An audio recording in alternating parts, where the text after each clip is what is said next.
Hey, Merry Christmas and welcome to the channel's very first live stream.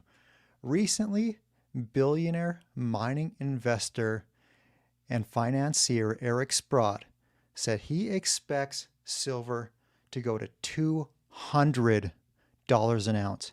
Can you imagine what that would do to the silver shares if that happens? I mean, we're probably going to see 100 baggers if that happens in various silver stocks. But before I get to that, I wanted to share with you an article that I read today. So I'll put that up on the screen here. I'm not going to read the whole thing. I highlighted a few points from the article, but this is big news for the states in the US taking back their rights from the federal government. Now, I think everybody should want a less powerful government. Even if you're on the left, I think you should want a less powerful government. Because with a powerful government, eventually a bad person, someone with bad intentions, will get into office and be able to exploit those powers that have been built up over the years. So just think about that when you think about supporting big governments. I think we should have smaller governments, and I think it's important for the states to take back their rights. But this is an article from Kitco News about what's happening with gold and silver. So I'm not going to read the whole thing. I have it up here for you, but I'm just going to read a few highlighted portions. So several new bills filed in Oklahoma and the Missouri legislatures are seeking to eliminate state capital gains taxes on the sale of gold and silver, and also contain provisions to treat the precious metals as money rather than commodities. That is huge. And they aren't the first ones to do this. There's a movement going on of various people various states trying to do this. If any of these bills are enacted, they would legally eliminate state capital gains taxes on the sale and exchange of gold and silver bullion. If the bills succeed in eliminating this tax on the exchange of gold and silver, Missouri and Oklahoma would effectively treat bullion as money instead of as a commodity. The bills are a step towards reestablishing gold and silver as legal tender, as well as a challenge to the Federal Reserve's monopoly on money in the United States, According to the provisions in the Missouri bill, gold and silver, whether in physical or electronic form, would be accepted as legal tender and would be receivable in payment for all debts contracted in the state. Let me scroll down here. Where are we at?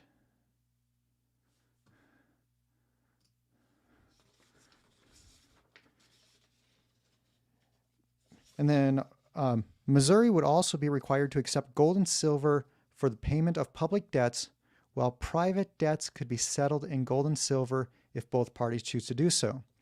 Practically speaking, this bill would put gold and silver on equal footing with the US dollar in Missouri. And the state of Oklahoma already enacted a similar law in 2014, and Utah and Arkansas also treat gold and silver as legal tender. The proposed Missouri law would also increase the supply of gold and silver in the state's coffers, as it authorizes the state to invest in gold and silver greater than or equal to 1% of all state funds. The law expressly prohibits any state agency, department, or political subdivision from seizing gold or silver bullion. I think that's big news. Like the state investing their money into gold and silver. That could be a lot of money going into the sector. Let me scroll down a little bit more. Only 7 U.S. states still levy taxes on gold and silver: New Mexico, Hawaii, Wisconsin, Kentucky, Maine, New Jersey, and Vermont, after Mississippi became the 43rd state to eliminate state taxes on the precious metals earlier this year. That's talking about sales taxes. Of the 7 remaining states, 5 considered legislation in 2013 to end the tax. That's really surprising to me, that 5 of the 7 remaining states who still issue a sales tax on gold and silver considered the legislation to remove it. So that's almost all of them. The federal capital gains tax rate of 28% on gold and silver sales is not impacted by the state level legislation, and it remains a major barrier to precious metals' ability to compete with the US dollar as a payment instrument. 39 US states still tax capital gains on the sale of gold and silver. So, yeah, anyway, like this is a big step towards states taking back their rights. And, you know, the 10th Amendment Center, you can go to 10thamendmentcenter.com. That's 10th spelled out, T-E-N-T-H. They do really good work on states' rights, and I think they're people who you could support. But, you know, I actually no longer live in the U.S. I was born there, but I no longer live there. And a big reason for that was I didn't like where the U.S. was headed. And I think if the U.S. is going to turn around the country, I think that the states need to take back their rights, and the states need to do it at the state level. Because there's a lot of entrepreneurs and hardworking people and smart and educated people in the U.S. And with some proper leadership and the states taking back their rights, I think that the U.S. could be in a much better position in the future.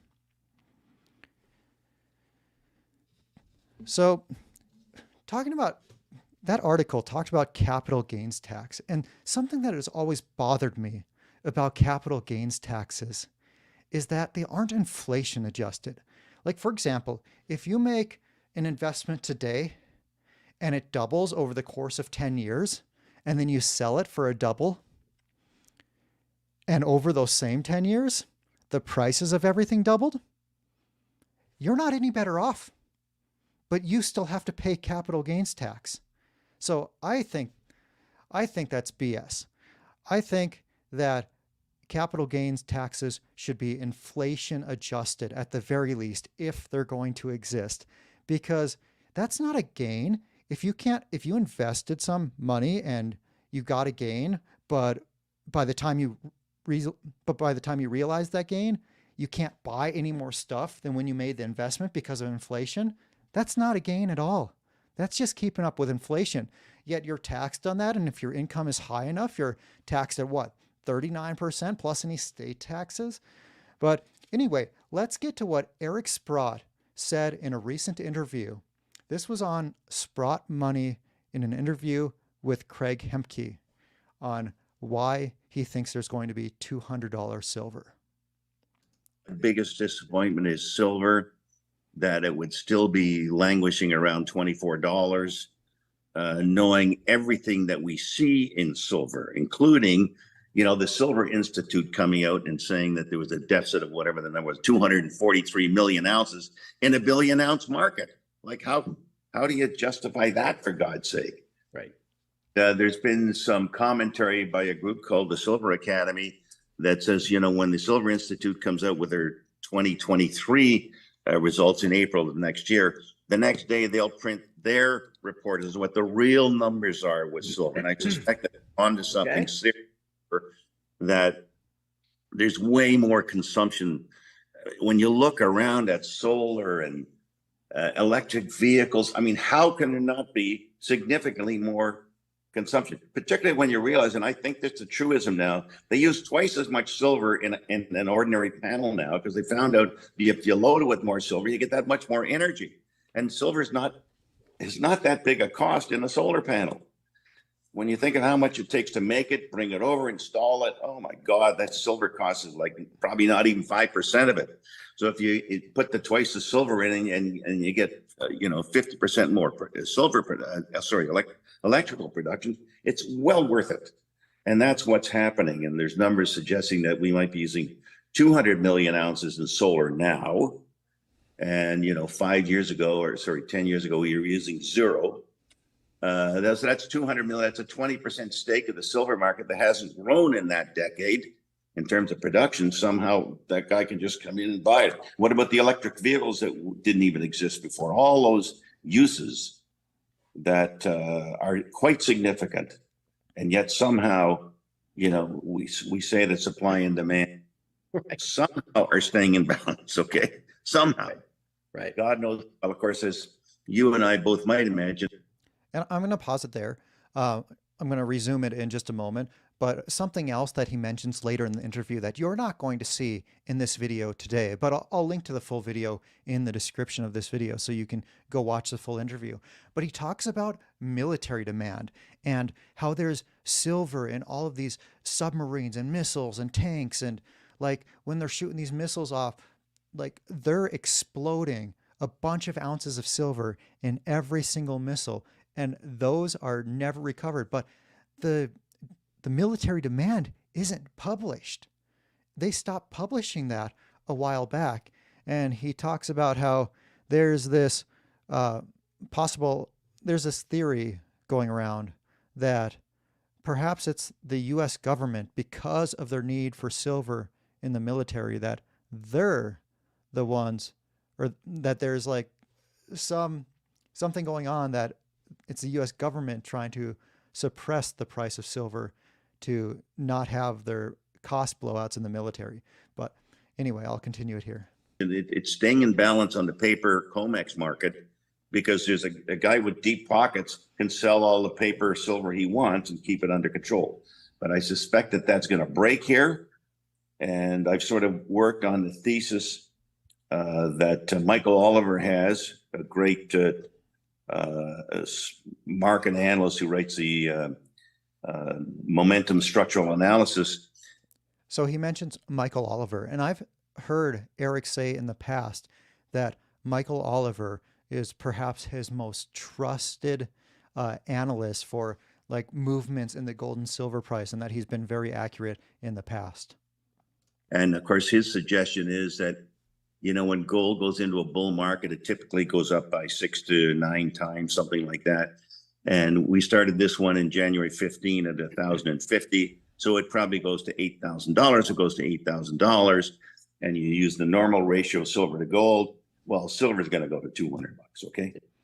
Yeah, you know, I actually did a video on this. I think it was just yesterday or a couple of days ago, talking about how much gold has moved in the previous bull markets, and talking about the gold and silver ratio. Now, Eric Sprott and Michael Oliver are a whole lot smarter than me. And Eric is a billionaire. He's been incredibly successful in his life. So now maybe you should listen to them more than you should listen to me. But I don't put a whole lot of weight into the gold and silver ratio that they're talking about. Like, I can see arguments for it and I can see arguments against it. Like, both metals have a long history as monetary metals, and they've traded in a range with each other throughout those many years, those a couple thousand years, right? So like, that's a pretty strong argument for there being some relevance to the gold and silver ratio. But then on the other hand, a lot of these ratios, I don't think they should mean much, because like, yeah, there's a certain number of silver ounces mined every year, and like the Jordan fingernail clippings relative to the number of ounces of silver mined each year. Well, like Jordan's fingernail clippings are way lower, but the price for them is zero because there's no demand. So yes, there's a ratio, but the ratio doesn't make any sense. So like, I think a lot of times when people talk about these ratios, they're doing it with things that don't really matter, but there is a history there with gold and silver. So I think there's something there. And Gary, good to see you here. He says, that's a point I haven't considered, the military side. Yeah, and who knows how many ounces of silver they're blowing up in all those missiles. And the US government is constantly at war. And when they're not at war, they're like in a proxy war, right? But anyway, I'll continue the video. Yeah. And I believe that. I believe that's what can happen here. And of course, you know, it's not that it has to go to 200 to be a winner. It can go to 50 and you're a huge winner. But I think that change going there. And I think the risk here is de minimis when you see the data. So I'm a huge believer in silver. Yeah, that's a good point talking about the risks. So in investing, it's always like, what's the potential upside and what's the potential downside? And when you see an enormous potential upside, at the same time, there isn't a whole lot of downside, well, then you're looking at something pretty good. And like something else relevant to the silver market actually is the mine supply, right? Because it's getting harder and harder to find a good silver mine. And most of the silver that's actually produced is from a secondary mine, like it's coming from a zinc and lead mine, and that's a byproduct, or it's coming from a copper mine, like a copper porphyry system as a byproduct. And those two are getting harder to mine and getting impossible to permit. And even the ones that are still running are coming up with a lot of troubles. For example, the Cobre Panama mine in Panama, of course, that was run by First Quantum, just got shut down. And that was responsible for 2% of the world's copper production just taken offline overnight. And you know what? That mine had produced 3 million ounces of silver in the last year, actually almost a million ounces in the most recent quarter. So that's on pace to be almost 4 million ounces a year, just taken offline overnight. That's never going to come to market. Well, at least not anytime soon because the mine is shut down, right? Maybe eventually the mine will get reopened. But anyway, let's continue the video. I own a lot of silver. I own silver options. I think we're going to see some fireworks here. Well, we nearly saw fireworks 2 Sundays ago. Then it got, tamped down. One of the favorite words, right? Going to tamp it down. I can't believe that the COMEX, head of the COMEX says, well, we tamped down the gold price. Right. Are you kidding? You what? That was. Yeah, so Eric mentions that he owns a lot of silver, and he owns a lot of physical silver. He owns a lot of silver stocks, and he also mentioned that he owns options. Now, I just made a video on why I don't buy options. However, Eric's a whole lot smarter than I am. And also, when it comes to buying options, if you buy options when something is hated, your option is going to be a whole lot cheaper than buying an option on something that's the new hot thing that all the investors want options on. But when investors hate a sector, like they hate silver right now, those options, those call options on silver, however you're playing it, are a whole lot cheaper than when like uranium right now that has already run way up in price. So if you're ever going to buy options, yeah, you want to do it when it's out of favor, I think. But yeah, if silver goes to $200 an ounce, like he thinks it will, and like one of his most trusted advisors, Michael Oliver, on the gold and silver prices, thinks it will, these silver stocks are going to go crazy. And as he said, like even if it goes to $50, you're going to be an enormous winner. It doesn't have to go to $200. He doesn't have to be right. But even if it gets to a fraction of that, things are going to get crazy. But anyway, I just wanted to jump on here for a quick live stream today. Thank you for joining. And if you haven't subscribed yet, please subscribe to the channel and go check out one of the other videos that I made recently. I'm putting out a video on mining stock and mining stock investing and gold and silver almost every single day. So please go check them out. And thanks so much for joining the first live stream on this channel.